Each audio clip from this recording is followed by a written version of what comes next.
비판하지 말라.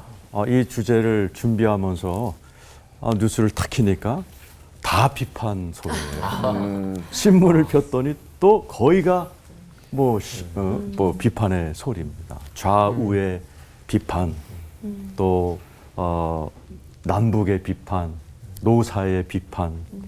그것뿐이겠어요. 뭐 여러분 가정은 좀 어떠신지 모르겠어요. 여러분의 교회는 아마 시청자분들도 비판 받으면서 자란 경험이 있을 겁니다. 비판 받으면 속상하죠. 근데 비판을 해도 속상합니다. 비판을 보는 것도 무진장 피곤합니다. 왜 이렇게 세상이 비판투석이냐? 이 세상은 사단이 다스리고 있는데 사단이란 말이 참소자, 비판자란 뜻입니다. 이 세상을 비판으로 꽉 채운 것은 사단의 고도의 전략입니다. 그래서 오늘 이 말씀이 방송에 너무너무 중요하고요. 이 비판으로 꽉 찬 세상 속에서 예수의 백성으로 부름받은 우리들은 어떻게 이것을 이겨낼 수 있는가? 아주 중요한 말씀입니다. 오늘 예수님께서 명쾌하게 사단의 전략, 비판을 해결하는 아주 명답을 얘기하시죠. 오늘 본문이 마태복음 7장 1절 비판을 받지 아니하려거든 비판하지 말아라. 이 비판에 꽉 찬 세상 속에서 이쪽이 비판하고 이쪽이 맞받아치는 이 피곤한 세상을 멈출 수 있는 분은 너부터 비판 멈춰라.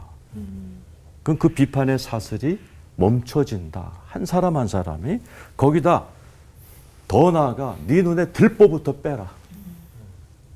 남의 티에 집착하지 말고 네 몸에 들보부터 빼고 회개하면 이 사단이 이 세상 망가뜨리려고 나오는 이 비판의 물결이 멈춰지고 살기 좋은 세상 된다. 아주 혁명적인 말씀이죠. 이 말씀을 이게 생각해 보면 고 한경직 목사님의 일화가 생각이 납니다. 제가 신학교 때 그 일화를 듣고 굉장히 은혜 받았는데 목사님 심화하는 영락교회에 청년 임원들이 쳐들어오셨답니다. 이만한 종이에다가 목사님과 교회를 비판하는 20여 개의 비판 목록을 쫙 써갖고 와서 한경직 목사님에게 그냥 막 이제 읽어댄 겁니다. 여러분 같으면 어떡하겠어요? 이놈의 새끼 뭐 이럴 수도 있지만 한경직 목사님이 오늘 말씀대로 하신 거예요. 어떻게 하셨냐? 청년들에게 우리 청년들 사실 자네들은 20가지 박 써왔지만 나는 내 모자람이 100가지도 넘어. 내가 잘할게. 내가 다 잘못했어. 그러니까 그 싸우려고 했던 그 청년들이 예상외의 반응을 하니까 그냥 머리 긁고 돌아가더라. 그러면서 교회에 그런 공동체를 지킬 수 있었다 하는 참 그래서 참 어르신인 것 같아요. 오늘 말씀 그대로 하신 거죠. 왜 하나님이 비판하지 말라. 비판 뭐 좋으면 뭐 10,000번이라도 하라고 그랬지만 비판을 하면 모든 게 안 좋습니다. 우리를 만드신 창조주가 비판하지 말라 하는데 그 이유가 있는 거예요. 한의사한테 제가 들었어요. 우리가 비판할 때 보통 이렇게 하잖아요. 이렇게 할 때 검지손가락이 경락을 따라 들어가면 이게 어디랑 연결되어 있냐? 대장이랑 연결되어 있대요. 그래서 비판을 막 하고 그러면 밥맛이 없는 이유가 이 경락이 막힌답니다.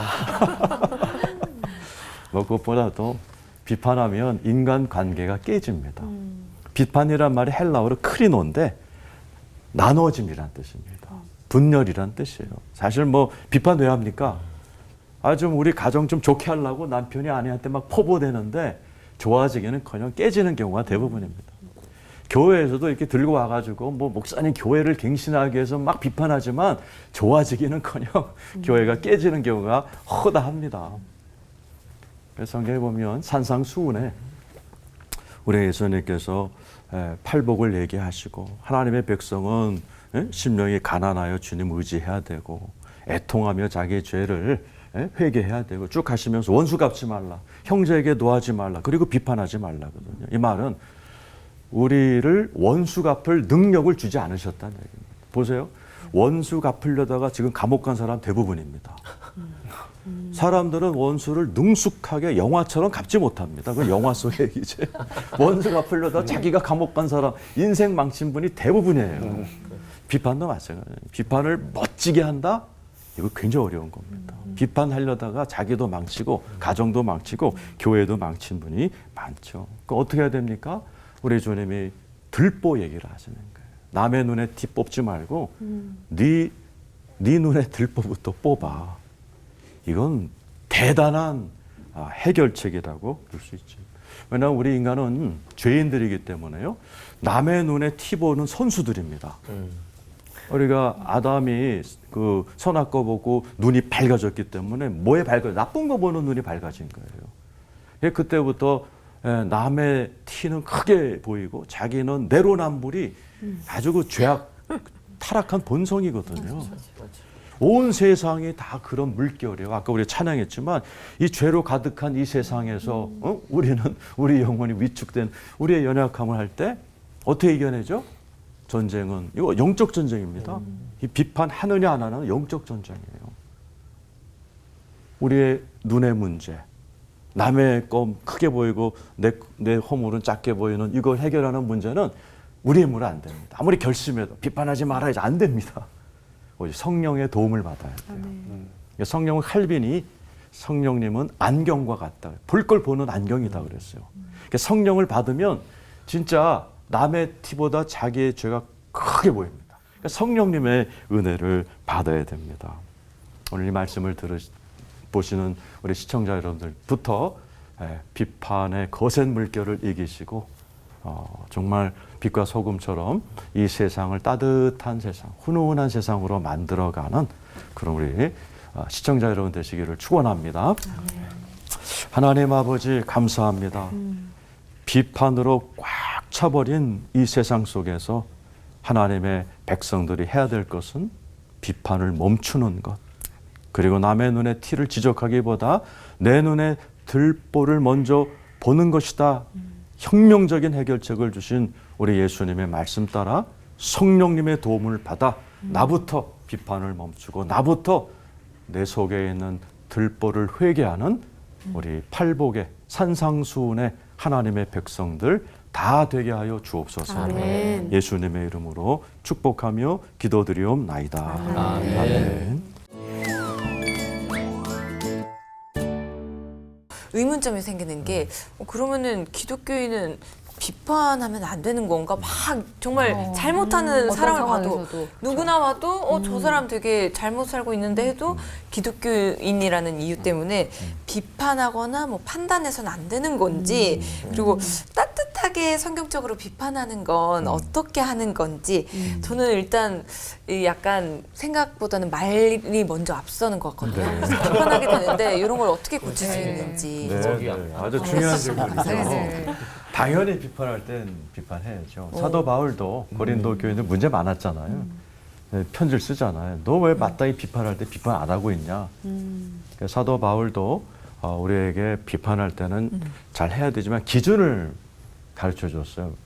비판을 잘못하면 공동체가 깨지고 제대로 하면 오히려 하나가 되고 로마서 8장 6절에 예를 들면 육신의 생각은 사망이에요.